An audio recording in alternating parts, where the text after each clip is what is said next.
Ah, dabbity nabbit. I should have showed you one, at least cutting one of those pipes with my Sawzall. Luckily for me, I had a metal cutting blade, like a hacksaw blade, and I just used that. You just want to make sure that you look at it and make sure it's straight, and if it's not straight, bend it so that it's straight. You know, I carry this around with me in case I ever need whatever I need. I've got it. I could have cut that with something like this even if I had to in a pinch. Okay, but I thought, hey, let me see if I can cut it with just one of these little metal cutting blades. And it zipped out nice and easy. Okay, I got that with a set of Ryobi things. I got a drill, I got that Sawzall, I got a battery, flashlight. I've got 2 batteries with it, the battery charger, lithium, 18 volt even, and it came with a little 4.5 inch blade circular saw. I got all that for way cheaper than buying a drill by itself and the Sawzall. I would have been able to buy the drill and 2 batteries and the charger together, and had I bought just the Ryobi Sawzall by itself, that would have cost more for just buying those 2 things than it cost for the entire thing that I bought. And it came with the bag, you know, tote bag and stuff. All kinds of stuff it came with for buying it in a bundle, you know, buying it all together. So next time you're at the store, whenever I go to the Home Depot and stuff, that's where I usually go. That's where Ryobi is anyways. I just keep my eyes open for different things and look for different sets and the rubber gloves and all kinds of stuff. You know, these rubber gloves, sometimes they'll have them on sale and you buy, you know, a 10 pack and maybe they end up costing 60 cents each. And I'm like, I can't afford not to buy them. And, you know, this time they were orange. The last time they were yellow. And the yellow pack, I bought a 5 pack for less than $5, so they were less than $1. If you don't do that, you could virtually buy gloves like this individually for $3.49, $3.50 for $4 or $5. And if you only need one and you're running around at the store, okay, it's only $5. But think if you got 10 pairs, that's $50. But if you find them on sale in bulk, maybe you buy 10 pairs for 60 cents each. What is that? $6, you know, total, instead of $50 at $5 each. You know what I mean?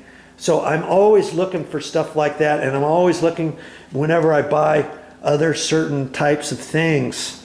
You always want to see if you can buy them in 2 packs, 3 packs, 5 packs, or different things like that at the store.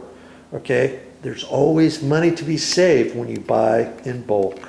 All right, that's enough of that. Time to get busy. Whenever I think about something and I think it might be important for you to know, I'm gonna tell you and I'm gonna show you. Okay, I didn't need this. This is an 1.5 inch ABS pipe, okay? I didn't need it, but I wasn't sure if I needed maybe a couple inches of it one way or another when I got ready to hook it up to the wall outlet back in there. I didn't know if I needed any, so I got it anyways. And you know, at the hardware store, you can buy that in different lengths. Did you know most times at a big box store you can get those in 10-foot lengths? Maybe you don't need a 10-foot length. Maybe you're good with just 2 feet. So look around. Most of the times they'll have it in 2 feet sections, and yeah, it's going to cost you, you know, $3.50 for a 2-foot section, and it costs you $7.50 for a 10-foot section. But maybe you don't need 10 feet, and maybe you don't really want to spend the effort to cut a 10-foot piece in half, get it into your car, just so you could use 2 feet, and you're never going to use the rest, let's say. Okay. They also, I saw in one store, they had that 5-foot sections. Okay, well, if you need a 5-foot section and if you're going to use it all the time, you might as well not buy 2 5-foot sections, right? Because that's $5 each, there's $10. When you could buy a 10-foot section for $7.50. But maybe you're in your car or something and you can't fit a 10-foot section in your car. So you end up deciding, I'll just buy the 2 5s. Well, you can take the 10-foot section, you can cut it in half. They have a saw over by their baseboard and molding areas where you can measure and sometimes cut your own lengths of stuff as long as it's in odd, even numbers. You can't cut a 20-inch piece. They'll charge you for a 2-foot piece, but you can use their saw and take your 10-foot length of pipe and cut it in half so you can fit it in your car. Now you got 2 5s for $7.50, and you didn't have to buy the 2 5-foot pieces that were on the shelf for $5.50 each. You see what I'm saying?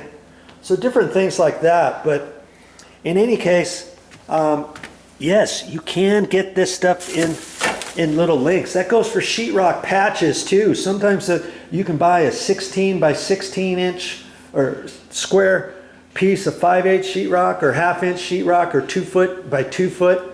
I think you can even get 4 foot by 4 foot, but lots of times you may only need it for a patch behind a door or something, or for a light switch, whatever, fishing up a wire in a wall, and you have to cut out a couple squares up next to the top of this wall and up at the ceiling, and you could get by with 3 pieces of 1/2 inch sheetrock that were 18 inches square.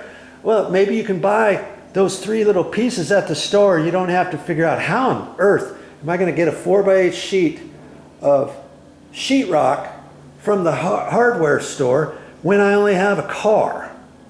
You see what I mean? So different things like that. Think about it. Know your stores, know your limitations, and don't stop that. Don't let that stop you from doing the job on your own. There's always a way to figure out how to do something. Figure it out and get her done.